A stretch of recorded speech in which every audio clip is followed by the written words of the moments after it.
So we're going to start with you, Rabbi Schreiber. And just from your perspective, could you open up this topic of transformation this morning? I can, but I can't do it sitting down because rabbis have to stand. That's great. So I want to say Bruchim Habaim, Bruchot Habaot, blessings on our arrival here and on all the energy that we bring to the topic of transformation. So this is an etrog. It is a citron grown in Israel. It's used during Sukkot, the 8-day Thanksgiving festival that we just completed. And all we do is take a whiff because it smells delicious and we're supposed to surround ourselves with beauty. And so I'm going to pass this around and know that when you take it in, you're taking in a little bit of where it came from. And when you breathe out, you're breathing out a little of the inspiration that comes to you in that moment. And so when you breathe in, express a hope. And when you breathe out, express a bigger hope so that your neighbor can share in the hope that you allow on that out-breath. So I'm going to start right here.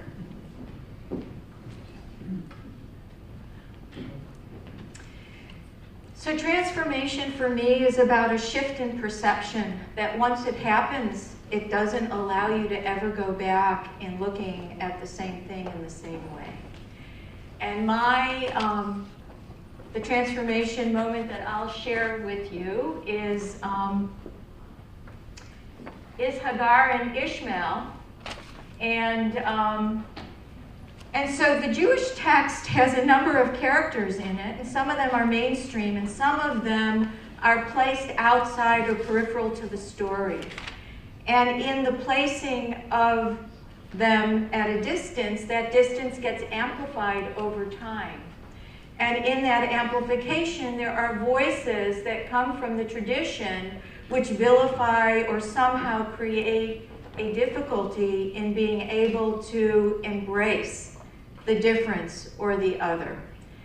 And so my relationship with Hagar is that she is an Egyptian handmaiden, and she is assigned a role, and her name, which in Hebrew comes from the root which means ger, to be a sojourner, to be passing through the story, could be viewed as kind of just a temporary placement in the story to achieve a certain end. But in Aramaic, her name means reward, as in a noble gift. And so a few years ago, when I was recovering from some surgery, I couldn't write the 20-page paper for my Midrash class. So I decided to sit down and create something visual that represented the deep yearning in me to heal some of the breaches or the distances in the story. And so in this story, Hagar has been exiled, and there was a term that we used before, which is to be fully awake is to be continually thrown out of the nest. And so in this saga, Hagar is exiled along with her son Ishmael, and she sees her destiny dying, and she is truly in despair. And those water bags that Abraham threw over her shoulder are really emptied, and in their place is her womb. And her womb is slung out there so that her destiny, her lost destiny, is weeping. And that angel in the story is present as an aspect of compassion. And Ishmael, who is an archer and who is in suspended animation, who has not yet met his destiny, is really waiting to know what the direction will be.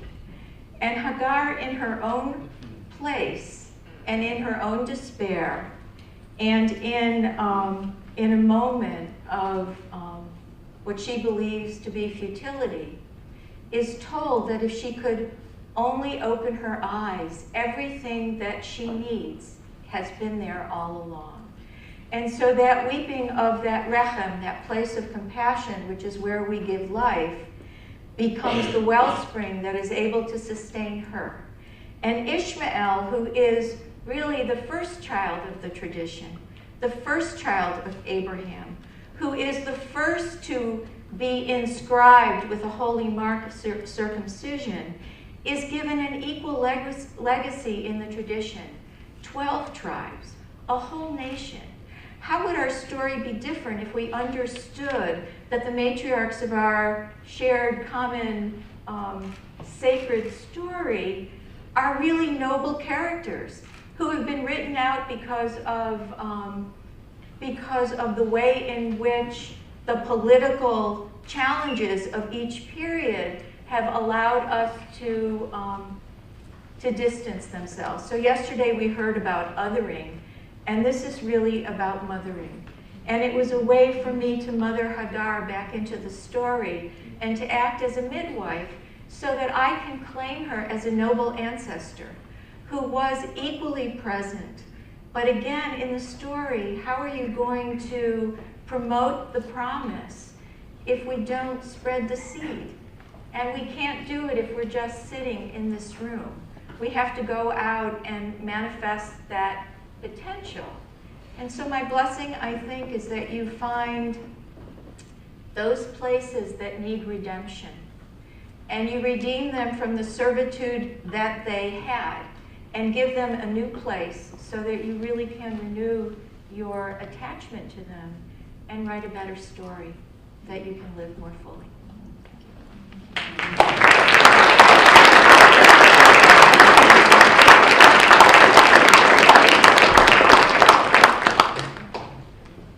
Go for it, Mark. All right. You're on. Okay. Stand up, sit down. Your call, whatever you like. I'll start sitting down. We'll see how it goes in 3 minutes. I'm going to start the story by relating to some of you. I was born and raised a Christian Scientist in the Chicago area and transformed into a political person. Ran for public office in college and got elected by 1 vote, big landslide. And then got elected 3 times to the State House and 3 times to the U.S. House in Washington. And during a national prayer breakfast, the Quran was read, and I was so angry. I was an evangelical Christian Zionist who was very upset and thought that anything to do with Islam was definitely the devil.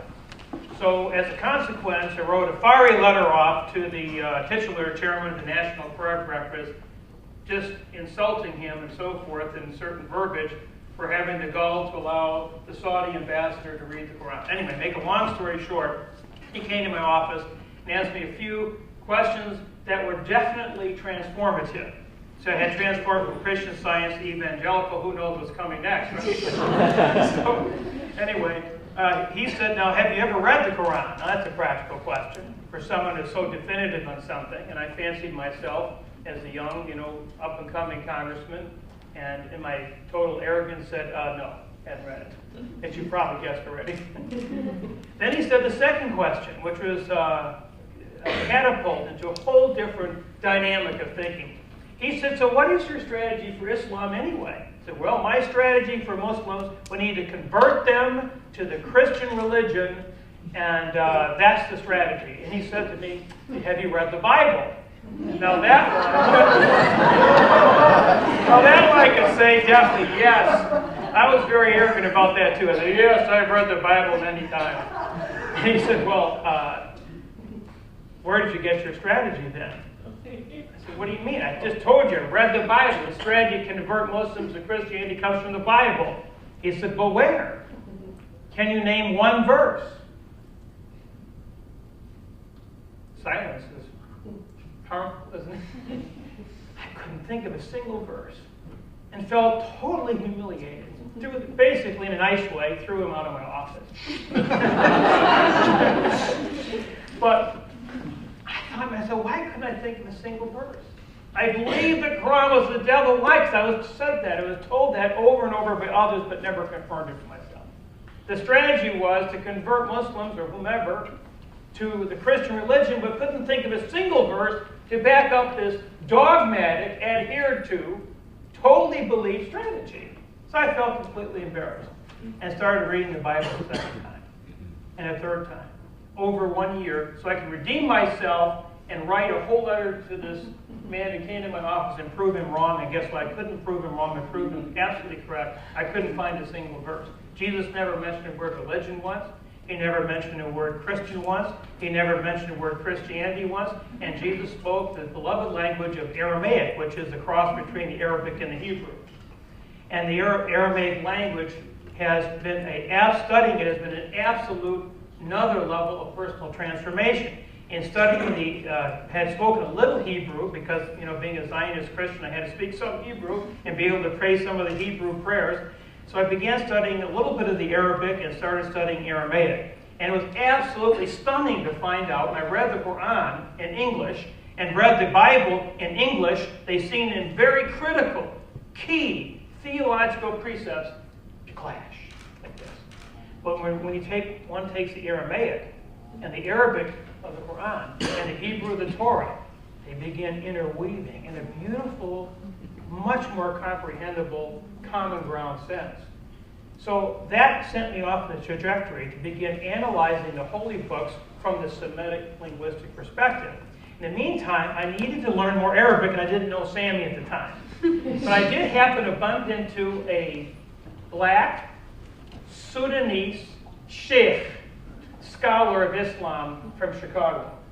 Now, you talk about total opposites in every way conceivable. He and I started hanging out together. And we started studying the Quran and the Bible together, from the Arabic and the Aramaic perspective. He didn't know Aramaic, but I would bring that, he'd bring the Arabic. And he told me, and I'm going to conclude with this, he said, 15 years ago, Mark, I wouldn't walk across the street to spit on you, because you were kafir, meaning an infidel. He said, now you're my achi, my brother. I said, achi, brother? I said, 15 years ago, I wouldn't even cross the street to spit on you. I'd do it from a distance. So he and I began not only a spiritual odyssey or transformation. First it started with internal. Then it started with another. Then we had a smaller group that formed. And then we started traveling different places of the world. We went to Sudan. We went many places, particularly in the Islamic and Christian world, in Europe and others, to begin taking what fostered our internal transformation and our transformation as two polar opposites in everything, culturally, spiritually, physically, thinking-wise, every way, even cuisine, we had hardly anything in common at the beginning, and what brought us together. And I'll conclude really with this story. We went to Geneva not too long ago to a dialogue. King Abdullah puts on many dialogues, interfaith, you have the Buddhists, the Hindus, the Muslims, the Jews, the Christians, the Catholics. Anyway, they're all speaking, and the head of the World Muslim League was sort of the MC. After 3 days, we sat across, we sat together. I said, Your Excellency, this has been a wonderful conference. I said, but frankly, I'm not leaving transformed. I heard what the Jews believe, the Christians believe, the Shiites believe, the Catholics believe, the Sunnis believe, the Buddhists believe, but we are no more closer together than we were the day I arrived. And I said, frankly, when you look at me, what do you think? And he says, kafir, means infidel. I said, that's my point. You still look at me the same way. Now, let me ask you a simple question, Your Excellency, in due respect. What makes you think I'm a kafir? He said, well, you're a Christian. I said, well, that's my background. He said, well, Christians believe that Jesus is the Son of God. They believe that the deity of Jesus and the Trinity. I said, so that makes me, in your view, an infidel. He says, yes. I said, the irony is, with all due respect, people of my ilk would say the same about you. So we're even. I said, now what if, in the next 10 minutes, you and I could come to as much agreement as Christians do amongst ourselves on all three of those issues? He looked at me like I had lost my mind. He said, that is not possible. We've been fighting for 1,400 years. Gulf, mistrust, wars, hatred, crusades, and so forth. And you're telling me, a politician from Washington, that in 10 minutes we can bridge this massive gulf of theology and misunderstanding? I said, exactly. He said, well, I've got 20 minutes. Go ahead. So 12 minutes. That took 2 minutes long like I'm doing now, but 12 minutes later, he looked at me and said, if this is true, it would change the world. So this is the excitement of this process, from internal to a few, to a core, to starting to influence, hopefully, God willing, inshallah, God willing, we influence cultures, and bringing the faith much closer together to common ground. Thank you so much.